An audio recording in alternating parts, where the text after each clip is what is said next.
இன்னைக்கு நடந்த இந்த இடைக்கால பட்ஜெட்டுன்றது ஒரு புதிய ஆரம்பம் சொல்ல முடியாது. இது ஒரு continuity of the government policy. கடந்த 5 வருஷமாக அவங்க என்ன பிளான் பண்ணுறாங்கன்னா 2047 இந்தியா ஒரு வளர்ந்த பொருளாதார நாடாக மாற்றுறதுக்கு என்னெல்லாம் பண்ணணுமோ அதெல்லாம் பண்ணிட்டு இருக்காங்க. அதாவது விக்சித் பாரத் அப்படின்றாங்க, டெவலப்டு நேஷன்.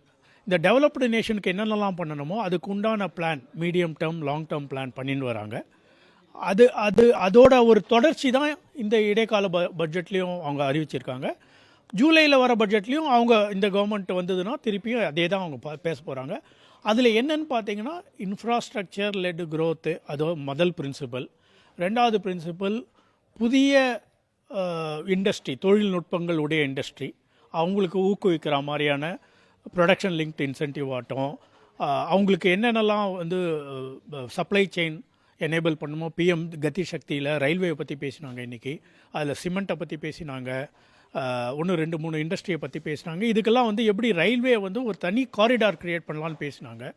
ஸோ இது மாதிரி அவங்களோட வியூ எப்படி இருக்குன்னா, கவர்மெண்ட் செலவு முதல்ல பண்ணணும், அவங்க பண்ணி அந்த பொருளாதாரத்தை ஊக்குவிக்கணும், அதுக்கப்புறமா ப்ரைவேட் பண்ணுவாங்க அப்படின்னு ஒரு எதிர்பார்ப்போட அவங்க யாருக்கும் வெயிட் பண்ணாமல் நிறைய செலவு பண்ணுறதுக்கு, கேபிட்டல் எக்ஸ்பெண்டிச்சராக பண்ணுறதுக்கு அவங்க எல்லா விதமான முயற்சியும் எடுத்துகிட்டு வராங்க.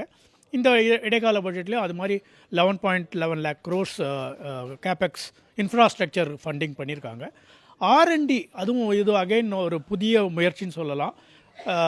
இந்தியாவில் வளர்ந்த மேலை நாடுகளெல்லாம் பார்த்திங்கன்னா ஆர்என்டிக்கு எப்போவுமே ஒரு முக்கியத்துவம் உண்டு. இந்தியாவில் கடந்த ஒரு 10 வருஷமாக இன்கம் டேக்ஸ் இன்சென்டிவ் ஆகட்டும், இல்லை ஜிஎஸ்டி இன்சென்டிவ் ஆகட்டும், எதுவுமே ஆர்என்டிக்கு கிடையாது இன்றைக்கி தேதியில். இப்போ புதுசாக ஆர்என்டிக்கு ஒரு ஊக்குவிக்கிற மாதிரியான ஒரு முயற்சியில் இந்த கவர்மெண்ட் இறங்கியிருக்கு. அதுக்கு தான் இப்போ இந்த இன்டரிம் பட்ஜெட்லேயும் அவங்க ஒரு 1 lakh crore கார்பரேட்ஸ் க்ரியேட் பண்ணுறதா சொல்லியிருக்காங்க. இது ரொம்ப வரவேற்கத்தக்க ஒரு விஷயம். ஏன்னு பார்த்தீங்கன்னா, இப்போ புது டிஜிட்டல், இப்போ இன்றைக்கி தேதியில் ஆர்டிஃபிஷியல் இன்டெலிஜென்ஸ் பேசுகிறாங்க, அதுக்கப்புறமா டிஜிட்டல்னு பேசுகிறாங்க. இதெல்லாம் நம்ம மற்ற நாடுகளோட நல்லா பண்ணணும் அப்படின்னு முயற்சி எடுக்கணும்னா நிறைய இன்வெஸ்ட் பண்ணால் தான் பண்ண முடியும். அதுக்கு உண்டான நமக்கு டேலண்ட் நம்மக்கிட்ட நிறைய இருக்குது.